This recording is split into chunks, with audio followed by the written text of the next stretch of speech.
What's up guys? So day 3 na namin ng aming UGT dito sa Dairy Farm Production. Dito po sa Erawan, Puerto Princesa.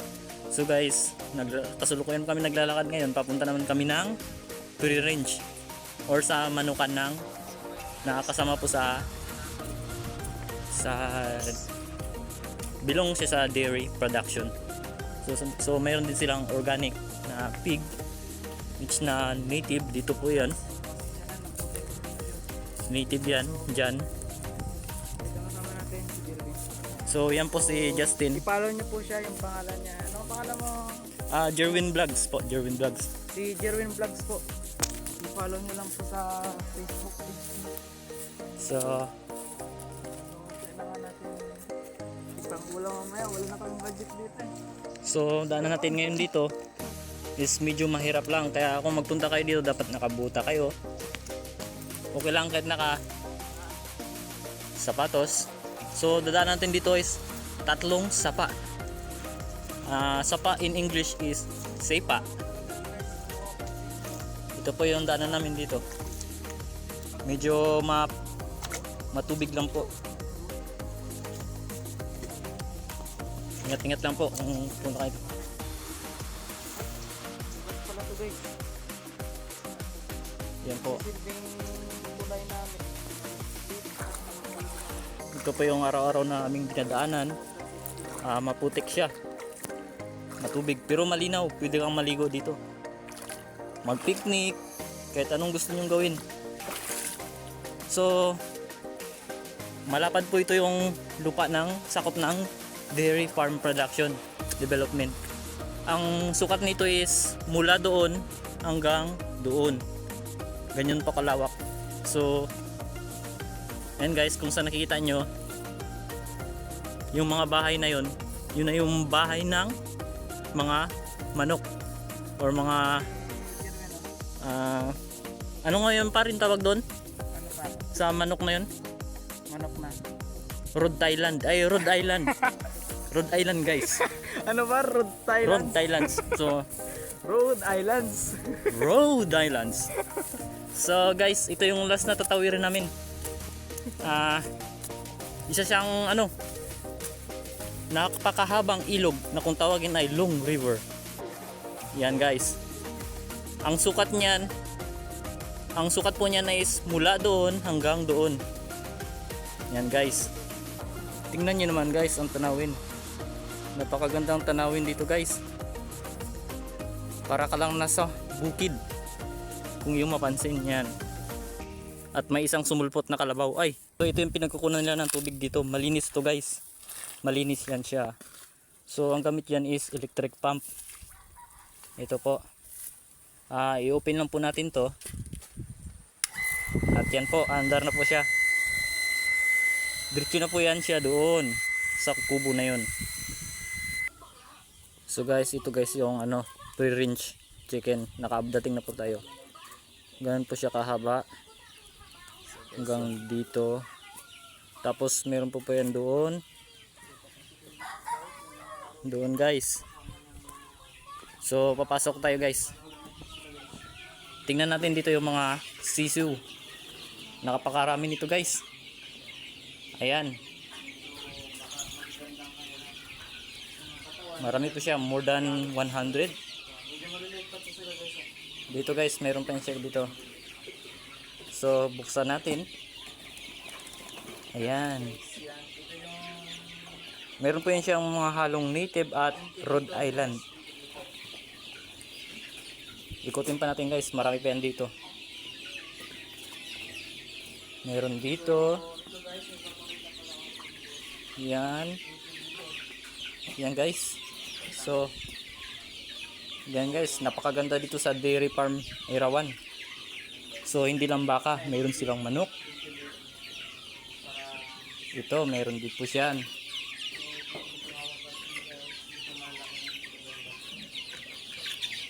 Ayan guys. Malaki-laki na yan guys. Kung sa pangkatay, pwede na po yan siya. Yan, haba yan po. Hanggang doon. Ito po, malalaki na po sila. May mga Rhode Islands po yan. Yan guys. Nice ba guys? So maya, doon kami sa kabila. Pupulot kami ng mga itlog at magpapakain. Yan guys. Umaga tanghali, ito pong ginagawa namin. Nagpapalit kami ng tubig. Nagpapakain. So, yan guys. Lilinisan namin to. Yung ganito. Linisan namin to guys. Tapos lagyan ng tubig. At ibabalik doon. So, grabing init ngayon guys. So, kanina di tayo nakapag-picture. yan guys. Hinugasan nila mga kasama ko guys. Si Justin at si Isabel. So,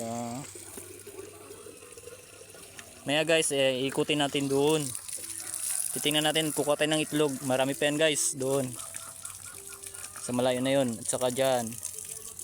Mayang 4, papakainin natin at kukuha tayo ng mga itlog. So, yan. Yun guys. Lalapitan namin guys yung ano, yung kabayo. So, ito guys, yung kabayo dito sa amin. Alaga namin to guys. Yun yung dalawa sa dulo. Yun, guys. Yan na siya guys. Meow! What's your name? Yan siya guys. Yan. Sa likod yan. Ako na. Yan siya guys. Hawakan mo daw Diyos.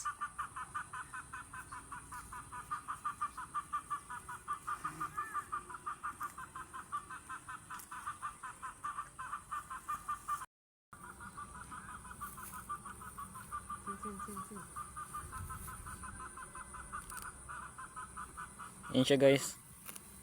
Yan. What's up mga kabayo?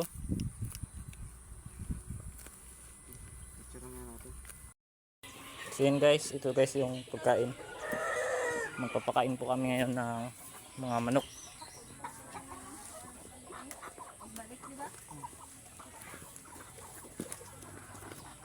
Umuupo ako sa ranig boss. Bossing! Magdaan ako bossing. Ito pala guys yung mga manok. Yan. Nakulungan nila. Hanggang doon. Sila guys, papakainin namin. Kain namin sila ng mais na may halong pigs. So ito yan siya. Umaga hapon po namin siya ginagawa dito sa free range chicken. Nilagay po natin ng mga 4 or 5. So yung free range chicken na to is project siya ng DE. So hindi lang po bakahan ang nandito. Meron din po silang project na mga manok. Meron silang baboy. So ito yung ginagawa namin. Naka-assign kami ngayon sa free range chicken dito sa Irawan. Guys, pagtapos nito pupulot kami ng itlog. Ha? Pagpabalik natin, bawat magpulot daw. Yan. So dito pala guys ay may mga sakit na manok.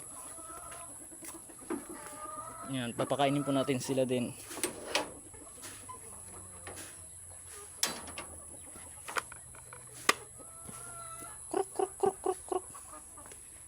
Sara natin baka lumabas.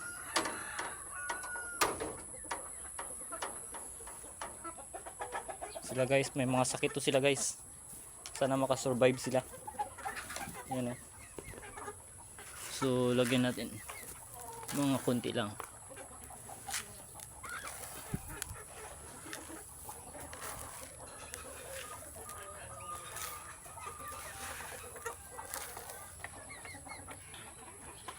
Ganyan po siya kalawak hanggang dito.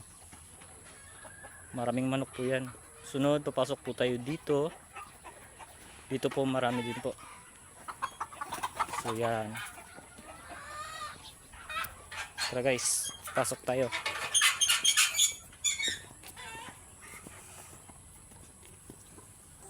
Ito guys, malapad to guys. Doon tayo galing kanina. Hanggang dito na tayo. So ito yung pinakadulo niya. Hindi makita, yan ang mga manok. Ito mga Rhode Island to guys. Mga manok. Ha, ako na? Sige. Ano sila guys?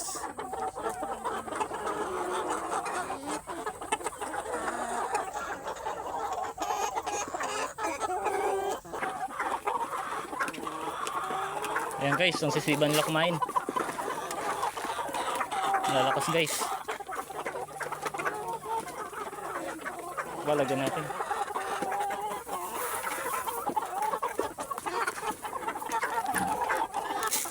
Ito pa yung last day namin dito. So bukas is iba na naman ang nakaka-assign dito. Kami po ay malilipat sa babuyan.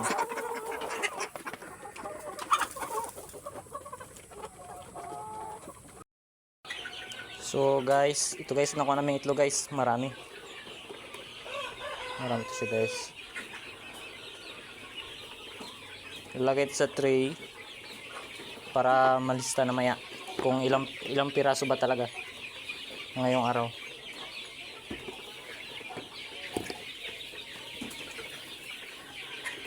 Medyo marami nakuha namin ngayon kumpara kahapon.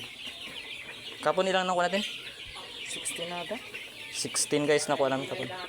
Ay 19. Ay, 19. Kasi dalawa ako nakuha yung bigyan sa yung Ah, 16 lang yun ako. Ay, mga 19 na. 19 lahat. Mas marami ata ngayon kaya da?